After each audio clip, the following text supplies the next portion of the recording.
What's up, everybody? Welcome to the Swaggy Vet Podcast. I'm your host, Big Pen. Got my co-host with me, my brother, First Swaggy Vet. What's going on, Swaggy Vets and friends and family? How y'all doing out there? Man, what y'all up to today on this beautiful day? Hoping y'all enjoying your day, but we have a really special guest with us today. He's coming from us. He's down in Georgia, but he was like, man, let me come on and tell him a story. He was like, yeah, let's do it. So we're going to bring to the stage our boy First Sergeant Barbola. I got to look up at God if I want to learn survival. If I want to get in the kingdom, I got to let go of my idols. If I'm going to defeat all the demons, then I got to open the Bible. What's going on, brother? How y'all doing? What's up? Going on, good, brother? Man. Welcome to the show. I'm glad to be here. Man, awesome. How's that weather down there? It's hot. It's Africa right now. That's what it is. You got the humidity too, huh? Yeah, oh yeah. Yeah, it's hot here too, man. I went outside. I'm like, not today, Satan. Went right back in the house. Yeah. It's been like that for past 2-3 months around here. Mm-hmm. So, man, let's go ahead and get started. Tell us about your story. What motivated you to say, you know what? I'm gonna go into the Army. Well, you know, that's a lot of things that played into that. For one, I come from a family that has a military tradition in it. We've had people in the military since I can remember, right? Since, you know, my father could remember and his father could remember. So it's been in our family on both sides, both my mom and my dad's side of the family. And so that was a thing. My dad never really, I mean, he served 40 years in combined with his Air Force time and then his time in the Army and time in the Air National Guard, about 42 years altogether. Oof. But he never pushed that on us. He never said, hey, you got to go into the Army or anything like that. He just said, you know, when you're 18, you got to have a plan. But then when I was 16, 9/11 happened. And I was sitting in my English class in first period, and we were watching, like everybody was on that day. We didn't do that in school. We were watching the news, and I was watching the planes fly into the World Trade Center, and I knew right then and there, I'm going to the Army. Oh, man. Yeah. Motivated you, huh? Oh, yeah, absolutely. How was it growing up in California with 5 brothers? Man, that's crazy. Oh, it was fun. I grew up in a nice small town. You got to kind of zoom in on the map. It's not very big. Most people don't know about it unless you're from the Central Valley. Yeah. I grew up in a town called Merced, California. Nice and quiet. You know, I had 5 brothers, of course, like you've already said. It was really just going to church every Sunday. That was real big in my family. Going to church every Sunday. My dad was an assistant pastor. And we just lived, put our head down. My brothers played football. I played baseball. Nice. And that was pretty much it, man. You know, a lot of fighting. Absolutely. Stuff like that. Now, do you think having 5 brothers kind of gave you a leg up in doing sports and all that? Because the competitive nature with boys is just crazy. I think it did. Yeah. I think it absolutely did. Because I don't know if we were competing with each other. I don't remember thinking about it that way. I think maybe my older brothers, they probably thought that way, but me and my little brother, we didn't think that way. But yeah, there was some competition in there. There was a lot of, you know, I don't know if there was a lot of sibling rivalry between me and my brothers. We really saw each other as like one unit of a family. So, that's awesome. That's awesome. That's awesome. So you was in class, you saw those planes hit, and right then you said it just motivated you, says, I have to do something. Yeah. I remember being angry at watching that. You know, I don't know.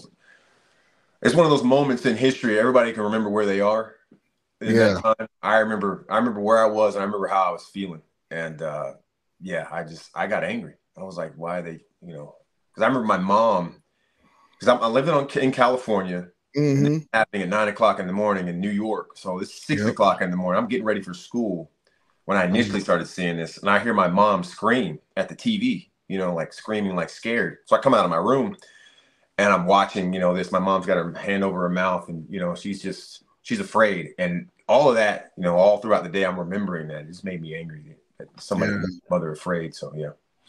Dang, you make me feel old.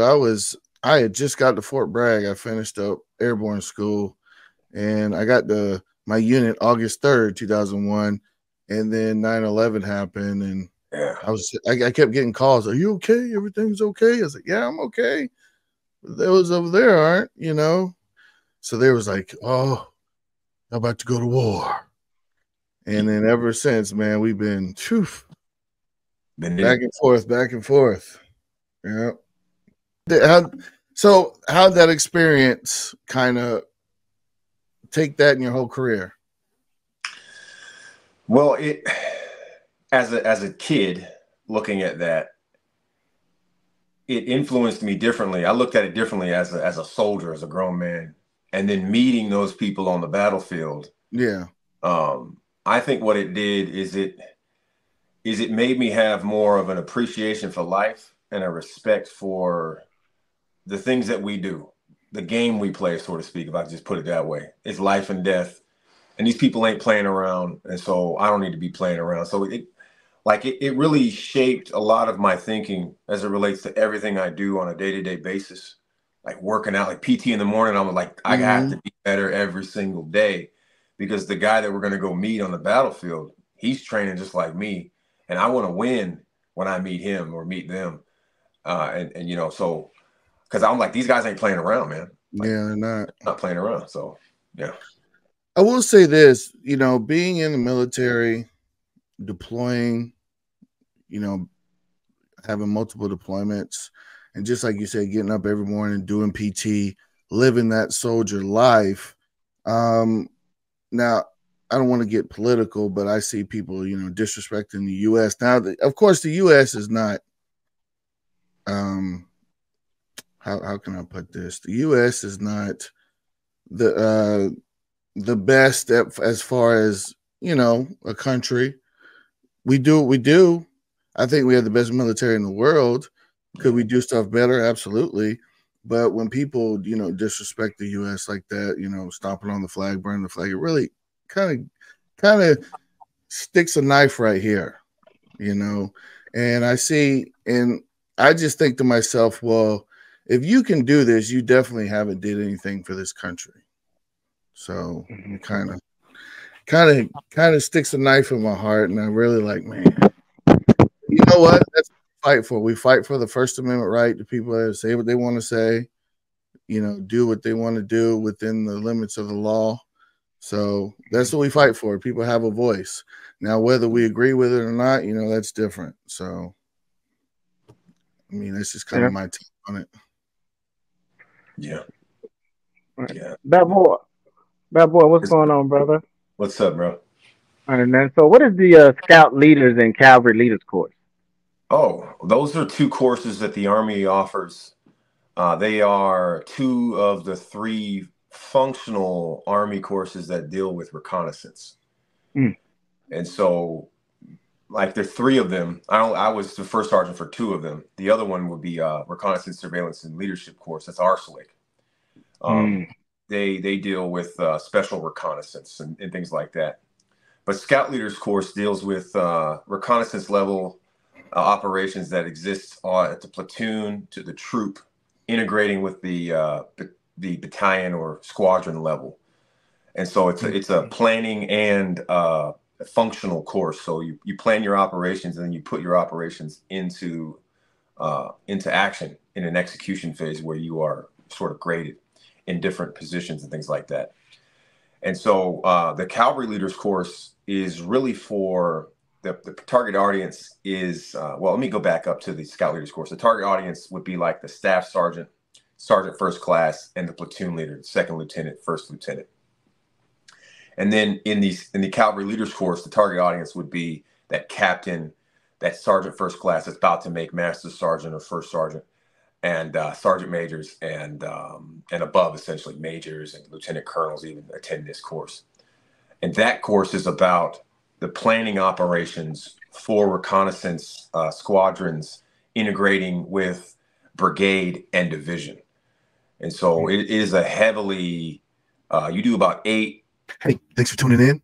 If you love our content, and we hope you do, don't forget to comment, like, and subscribe. Hit that notification bell so you never miss another video. Let's go. For the Scout Leaders course would be that young staff sergeant, that sergeant first class, and that second lieutenant and first lieutenant, those PLs. That's the sort of target audience for that course. When we move over to the Cavalry Leaders course, the target audience would be that captain, that master sergeant, sergeant major, lieutenant colonel, so on and so forth. And in that course, you're going to be heavily involved in the planning operations for reconnaissance and security operations. And you compose yourself as like a staff, and then, you go through all the different MD&P. You go through about 9 MD&P sessions in that course. So it's a very difficult course. I went through it and I was like, I don't know if I'm going to make it, but I've ended up passing it. But yeah, it's those are the 2 courses that the Army offers that have to do with reconnaissance operations and training on them. The MDMP, the military decision making process. Yeah, that's it. I talked to a guy when I was in 1508. We had the scouts there, and I was talking with the scouts, and I was always intrigued with Arslick School. And I was like, man, what's Arslick School like? He was like, you ever sat in a foxhole for 17 days? I was like, oh, okay. Is that what it is? A lot of sitting around in the foxhole? It is. Recon? Reconnaissance is not a very, it's not a very sexy job. Most of the time, it's very boring. But you know what? Recon, if you're trying to get intelligence on a certain objective, recon is just paramount. Yeah, absolutely. Yeah. Absolutely. So how long is the course? So Scout Leaders course is about 4 weeks long. Oh. And then Cavalry Leaders course is 3 weeks long. Have you been to both of the courses? I have. I was an instructor at Scout Leaders course when I was a staff sergeant. It was called Army Reconnaissance course back then. And they since changed the name to Scout Leaders course. And I'm a graduate of Cavalry Leaders course as well. I figured, if I was going to take over the troop that housed these 2 units, I better be a graduate from both of them. You know what I mean? 100%. 100%.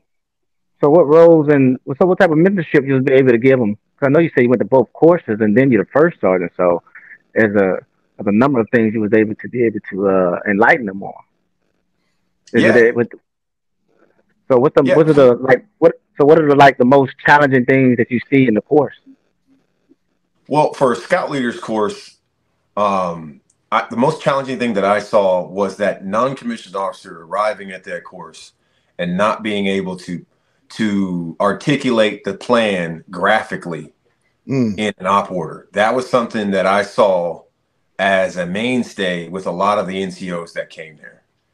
They could articulate how they could execute the plan. They have the experience to do so, but to put it on paper, on acetate, and to be able to articulate it through the graphics, that was something that I saw a lot of NCOs have a lot of difficulty with, both in Scout Leaders course and Cavalry Leaders course. And the problem is because they don't teach us that at the same level that these officers get it. And the expectation is everybody in that course has to be able to do that. And so that's what I saw. That's something that I would always, whenever I would go check on training, I would go straight to where the NCOs were, because, these officers are going to get these things. They have different milestones throughout their career where they're going to highlight these types of things. And so they're going to get that training, and they're going to get that training from that sergeant first class, who's their counterpart, so on and so forth.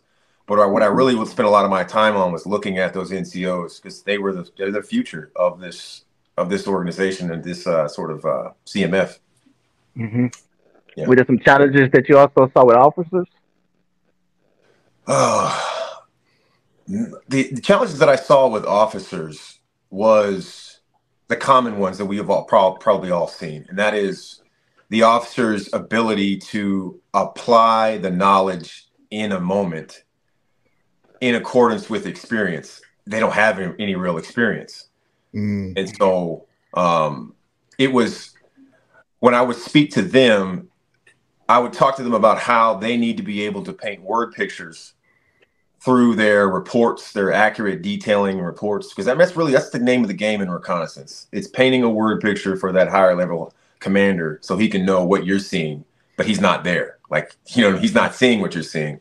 And so you are articulating what you're seeing over different medium, over radio, over FBCB2 or JBCP now, or it could be in written format, written orders or something like that. Like, you have to be able to articulate it so he's not asking you a bunch of questions. And then on top of that, you have to be thinking about what he's not thinking about. So that when you're in the reconnaissance mission, you can say, well, hey, sir, I know that the end state that you wanted to be at, like the end goal you wanted to be at, would require us needing to do this, this, and this. So I went ahead and did it, sir.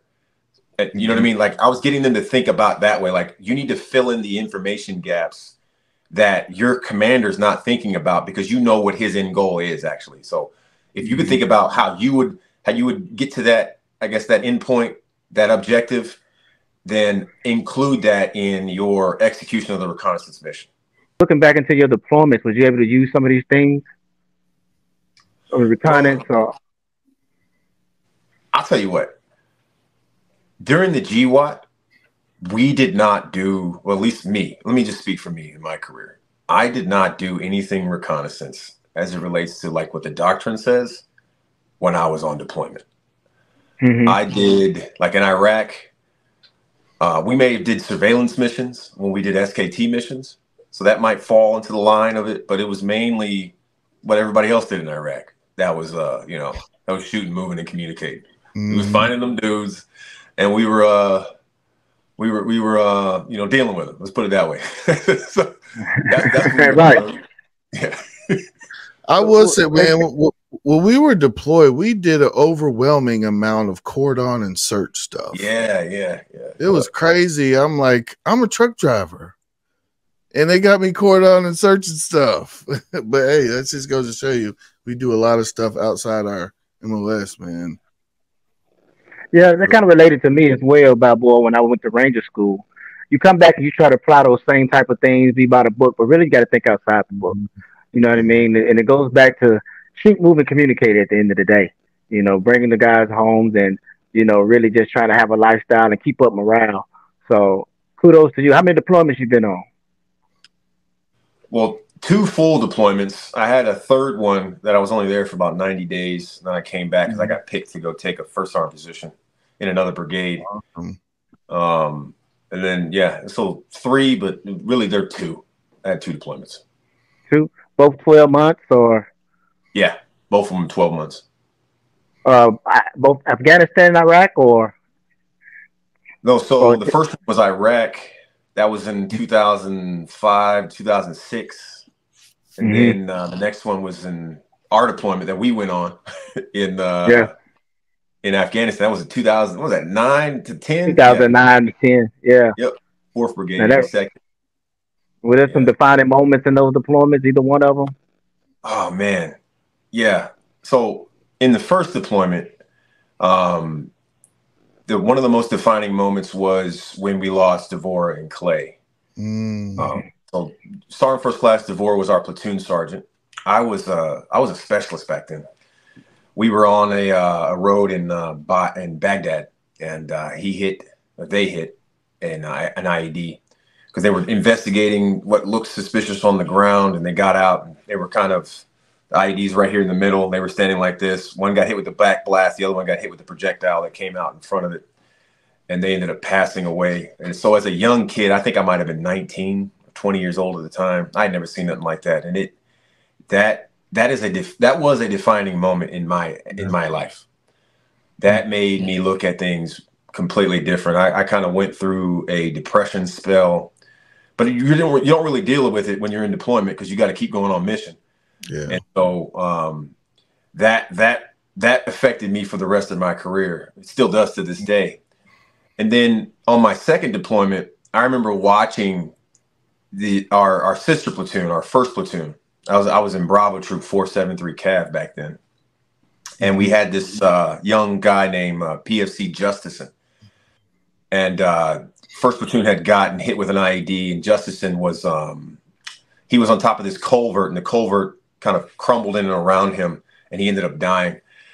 And so I remember helping him being pulled out of the culvert, and his platoon was really affected by it. And I remember looking on the faces of some of the other guys, and I knew that look.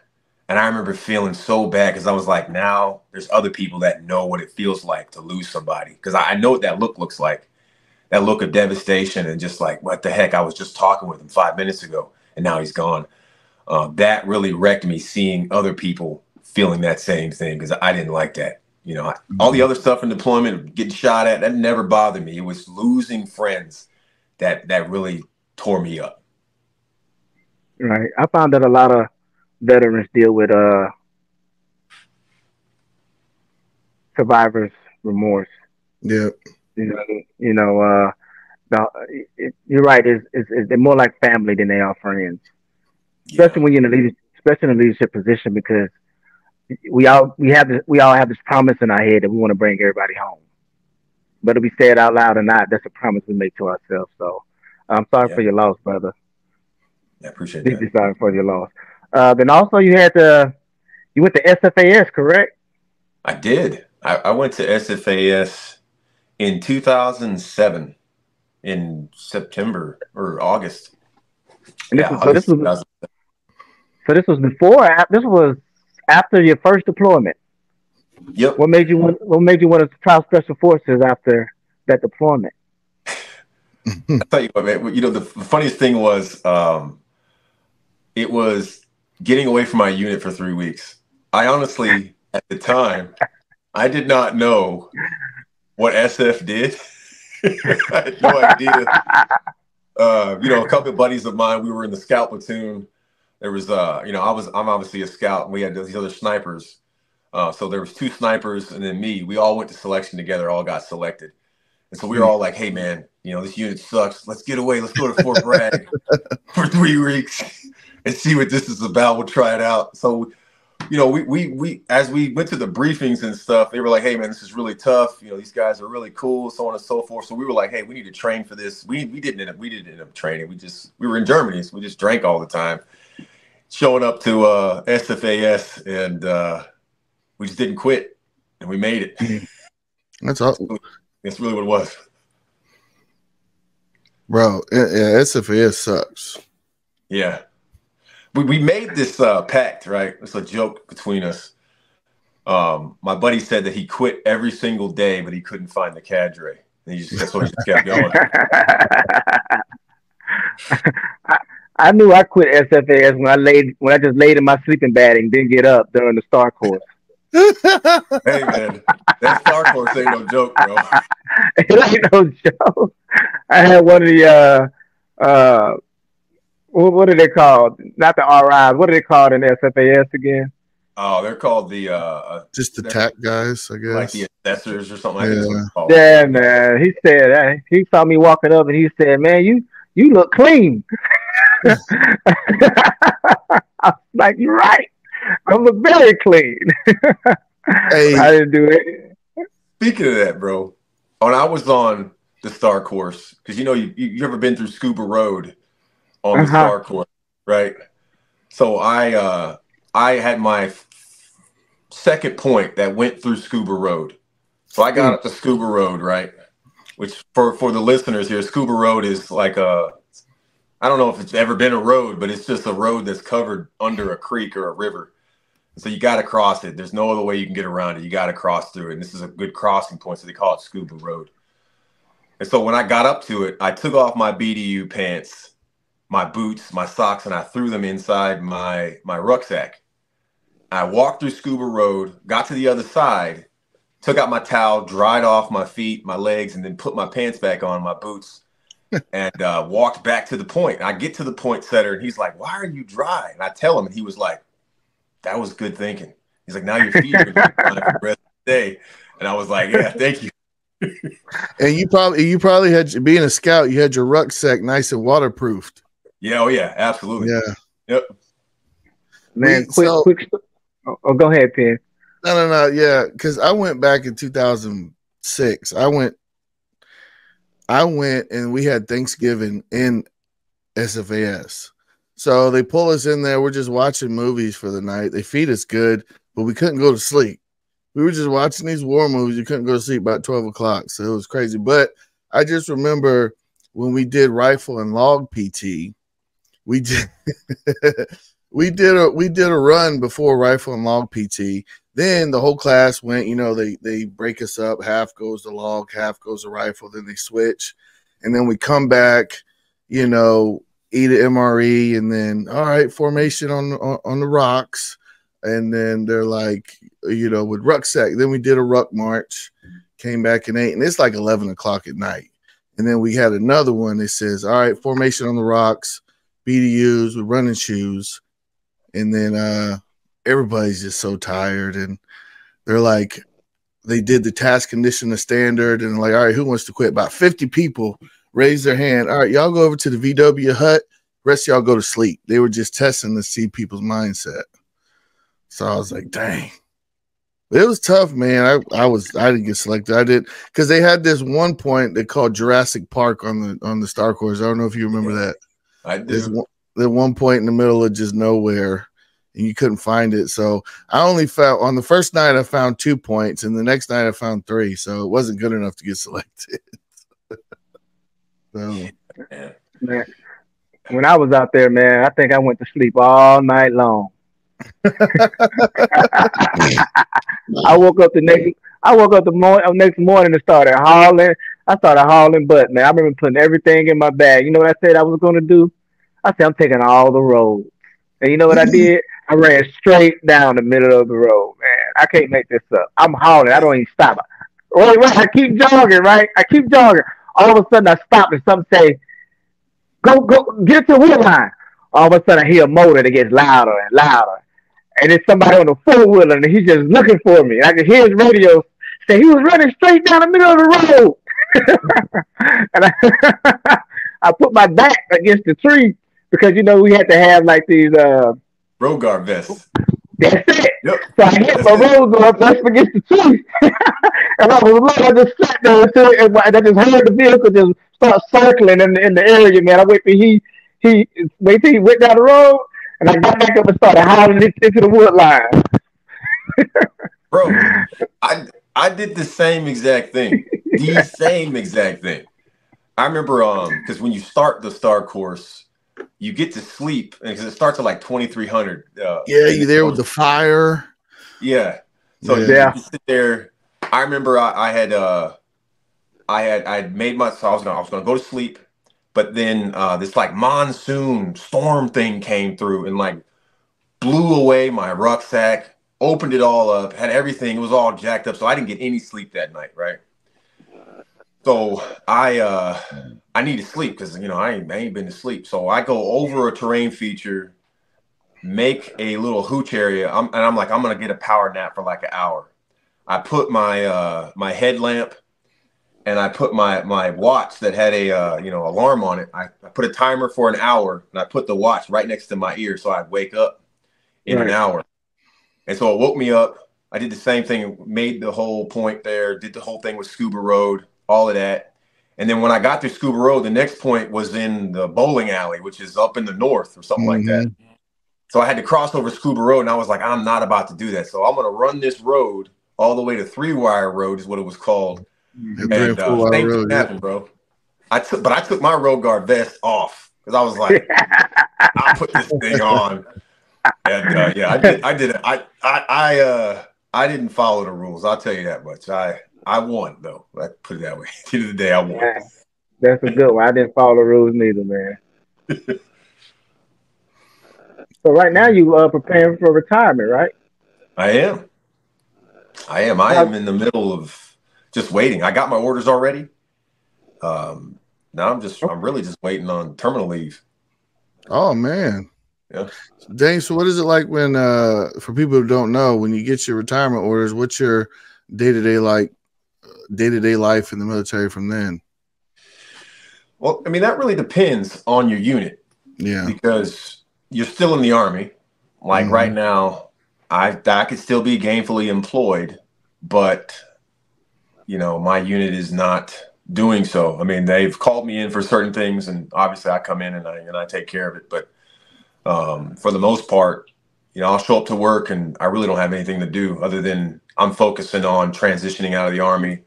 I go to different interviews. Like right now, I'm in the process of trying to be hired by some law enforcement agencies at the state level and the federal level.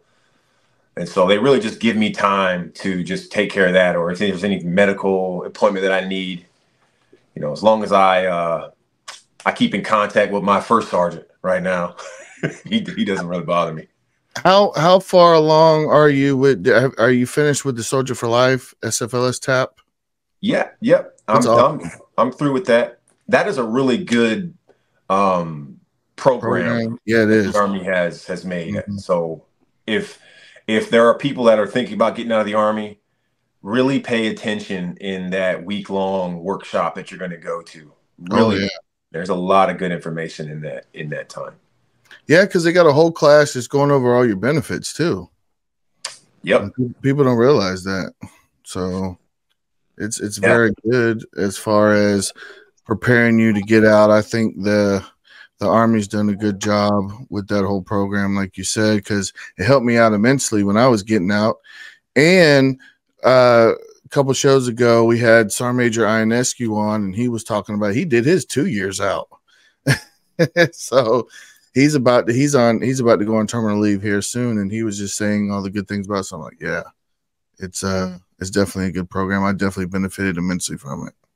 So with balance in your personal life and military duties, what have you learned about maintaining all the balance, especially with a large family of children, That's a very interesting question, because you always want to balance these types of things, but there's gonna come times in your career where there's gonna be an imbalance. Right? Absolutely. It's going to be one.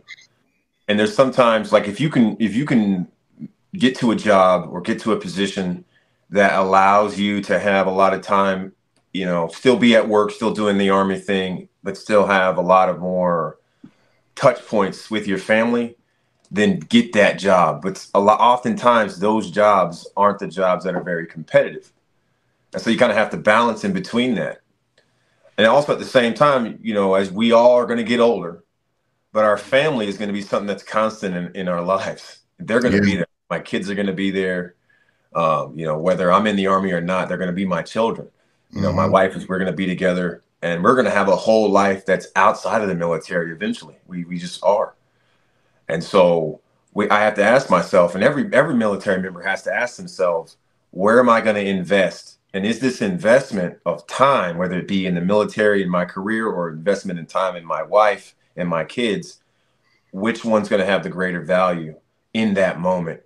And so you kind of have to pick and choose. So I guess to answer your question, there are going to be times where you're going to have to, when you want to advance your career, you got to put your family on the back burner. And that's the cold truth about it. But then when you have to also understand that you can't just leave your family on the back burner. They got to come first in some way, in shape or form as well, because they're going to be there at the end of the day.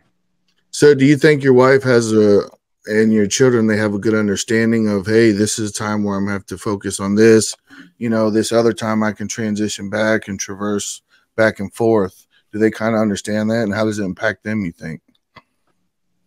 Well, I was in a fortunate position with my wife because she was in the Air Force. We met when she was in the Air Force. So being in the military, the tempo of being deployed was not something she was unaware of, because she was deploying, because she was a flight nurse. So she would deploy and things like that. But her deployments would be, like 3 months, 6 months long, but they were a lot more frequent than mine were. Yeah. So it was a lot easier on that end with my kids. I have 6 children. I have four daughters and 2 sons, and 4 of my children are landing on the autism spectrum in some place.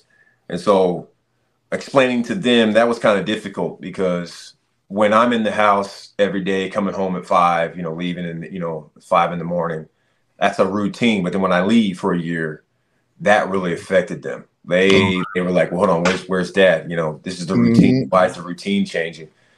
And so I could see a little bit of anger, some frustration, some confusion, which probably exists with a lot of children, whether they're on the spectrum or not. Like, that's just normal. So yeah, navigating that and figuring out how am I going to, explain this to my kids was a learning experience, because, they don't come with a manual, and the Army definitely don't. The Army doesn't teach you how to explain it to your kids either. So absolutely not.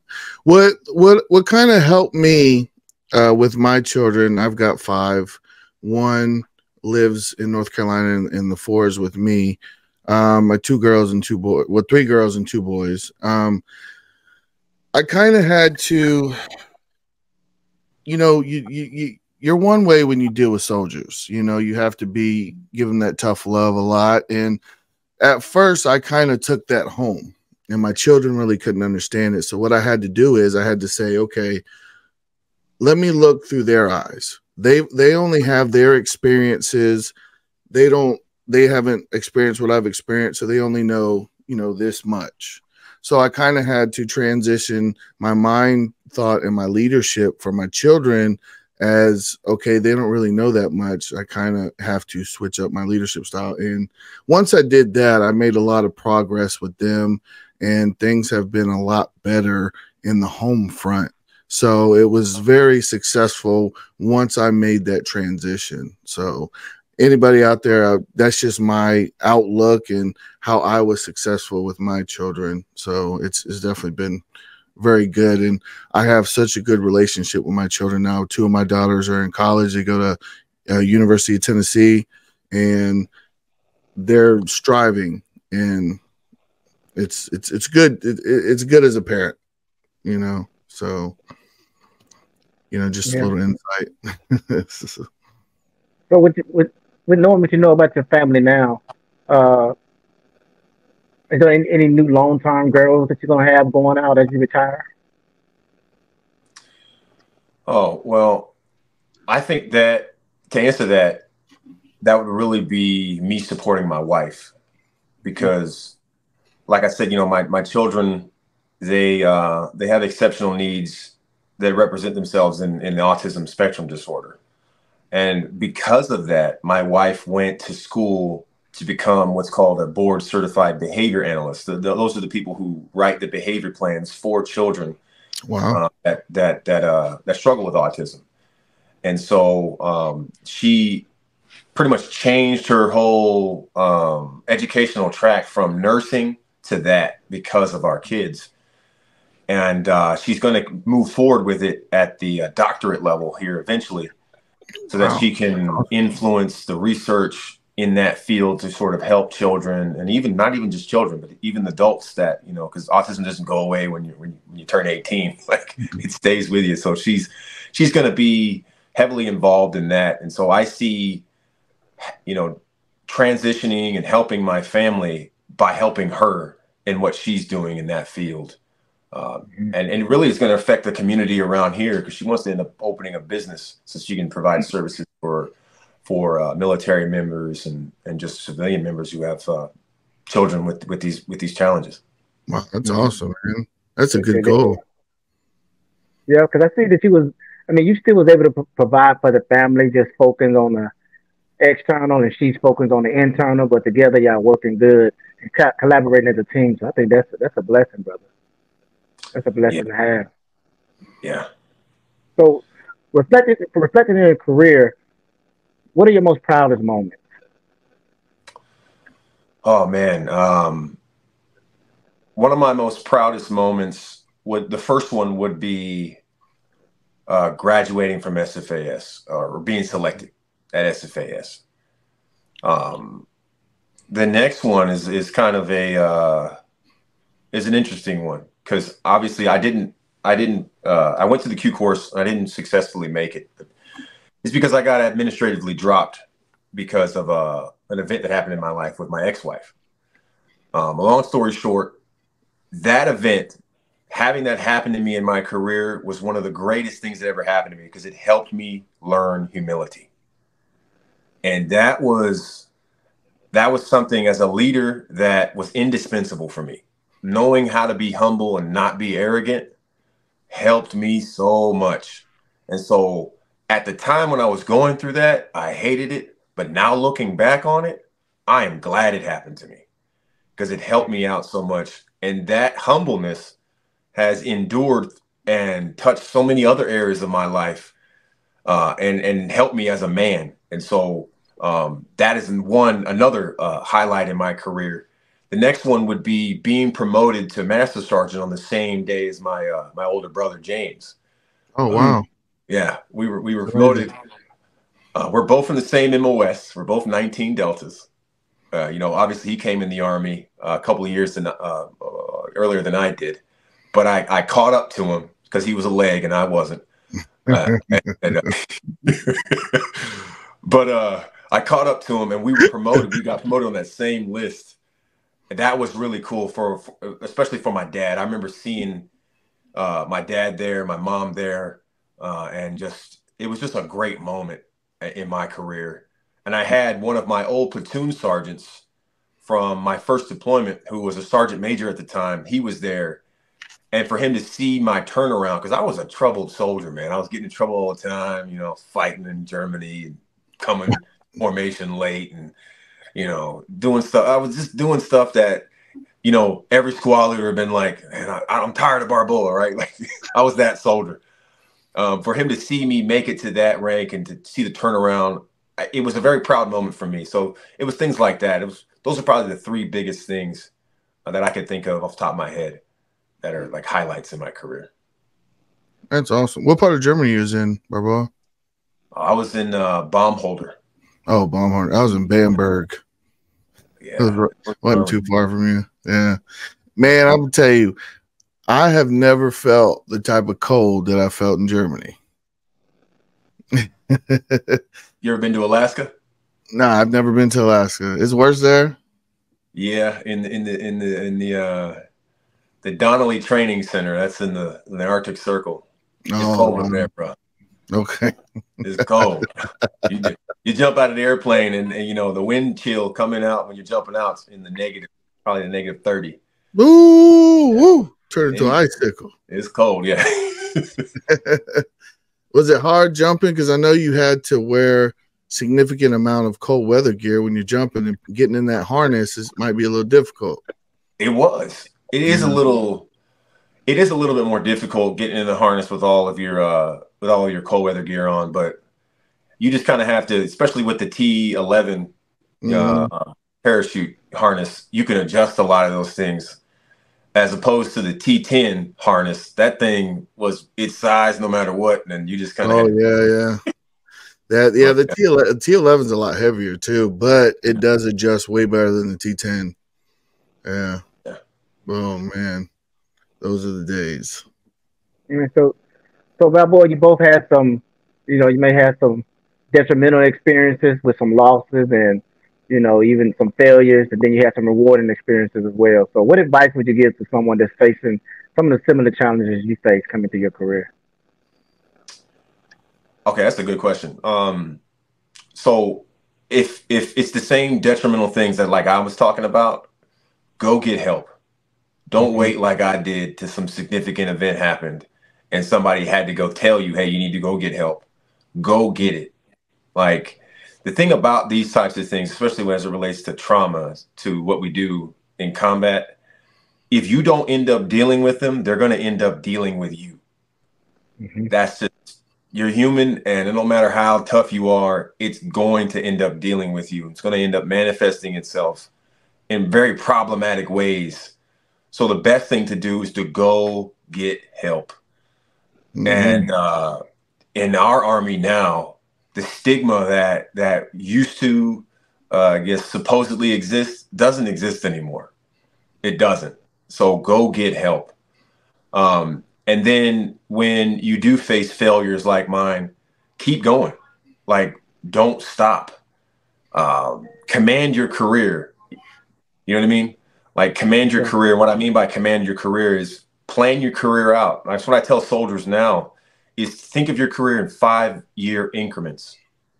Like, what do you want to be? What position do you want to be at in the next 5 years? And so what are you doing right now that is moving you toward that goal? What position you're taking right now, you know, all of that, like, is that going to be helping you achieve that end? And so that's kind of how I would answer that. So in order to achieve your highlights and deal with your, you know, some of your detrimental things. Yeah. So you've adopted, that's funny you say keep going. That's kind of like a term you've adopted for tough times. And how did you come up with that, and how has that helped you through your tough times?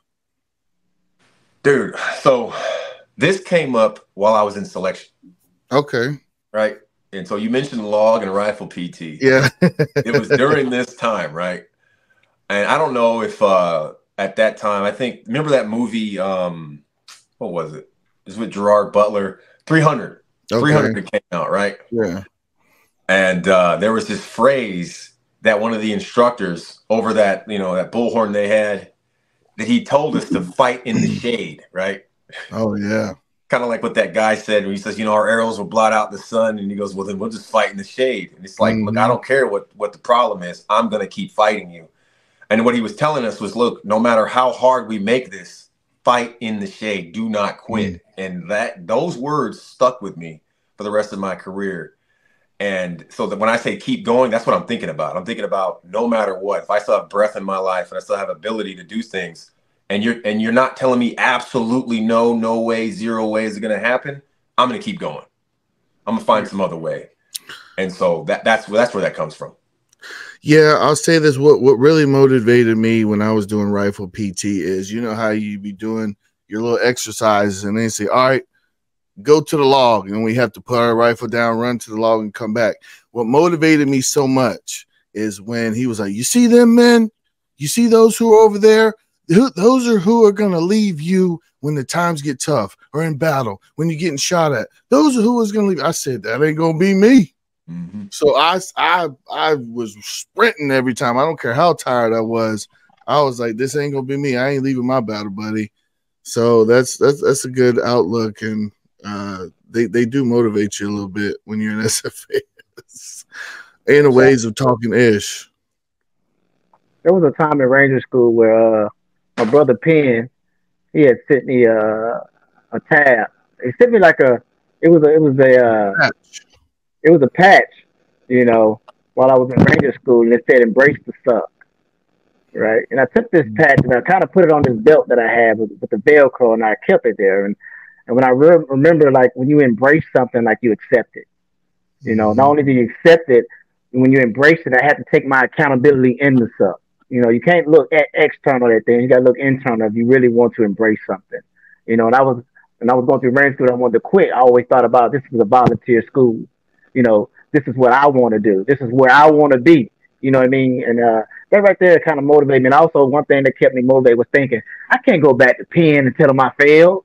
No. One thing that always motivated me was coming back to Penn, coming back and showing my Ranger tab to my brother here that's on the podcast. Yeah, I was so proud. Oh, yeah, man. I appreciate it, man. So, you know, so after because we was deployed and he came, I was at Fob Lindsay and he showed up with that tab, man. I said, I couldn't believe it, man. I was like, I knew you was gonna do it, man. I was so proud of my boy. Yeah, man. I was like, you next. Everybody next. Everybody can do it. You know what I mean? So I know. So after Balboa consider your military career, what would you give advice to someone that was thinking about joining? So those thinking about joining, I would say, you know what you want when you come in. Like, don't just figure it out as you're going.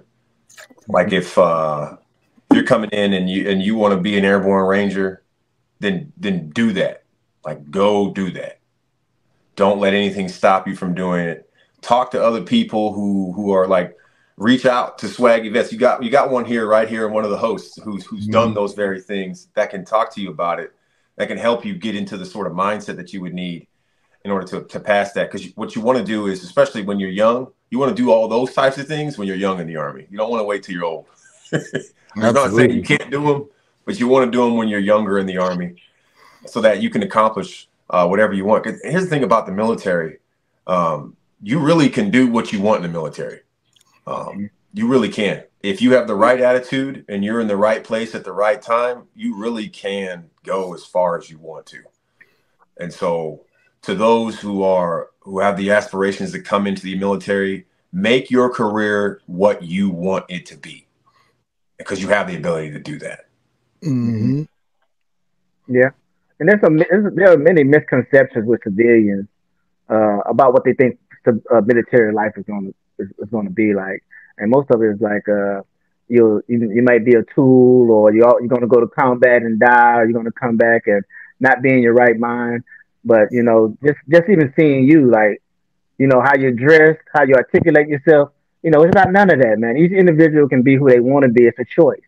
You know what I mean? You want to be a proud individual, that's going to manifest. If you want to be, someone that a man is who he does, what he does with his time, and you're a family man. So you're a great example for a soldier that came in about 20 years ago to now. You know what I mean? So kudos to you, man. And thanks for being a great example, man. And going to all those schools and everything, man.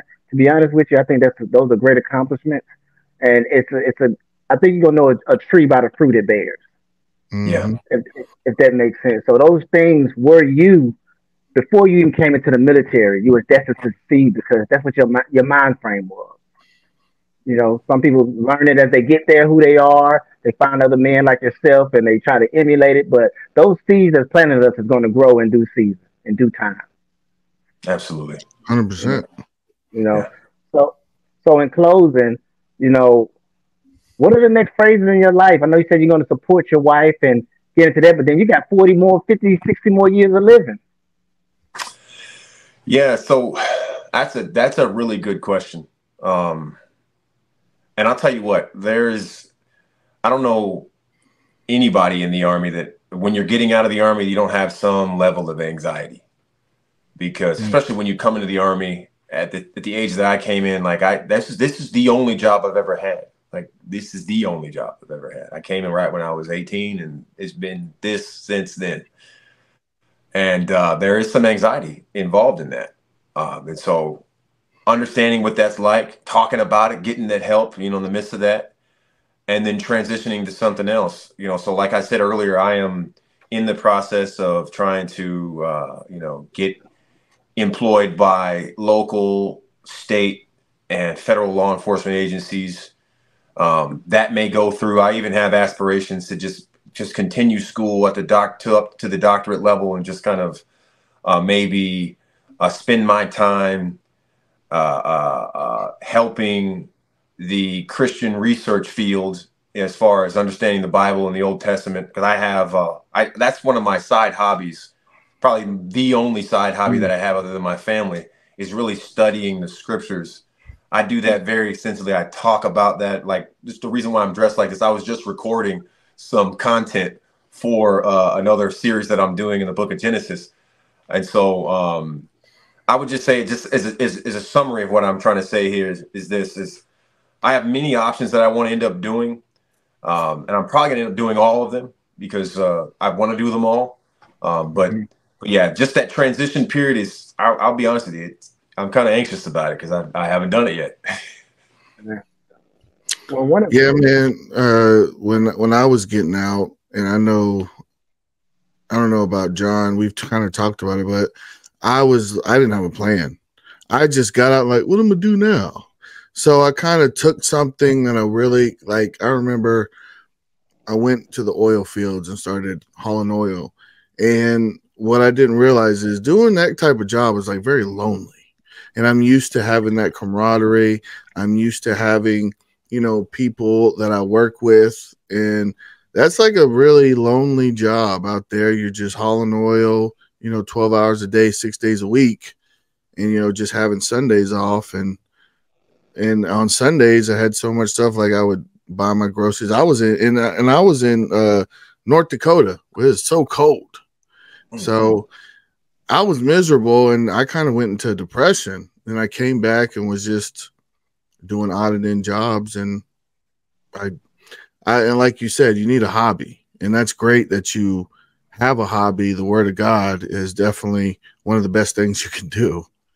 So definitely with that, and you have your children, like you said, you got 5 children, right? So 6 children. Yeah. So yeah, that's with that hobby and your children. Yeah, that's going to take up a lot of your time. I don't think you're going to have time to be depressed about anything. Yeah. Absolutely. Yeah. I mean, one thing that I did was just, like you said, you got to keep going. Mm-hmm. And I think being idle it was brought me to depression. Mm. You know, so what I did was wrote down everything that I had started and I wanted to finish.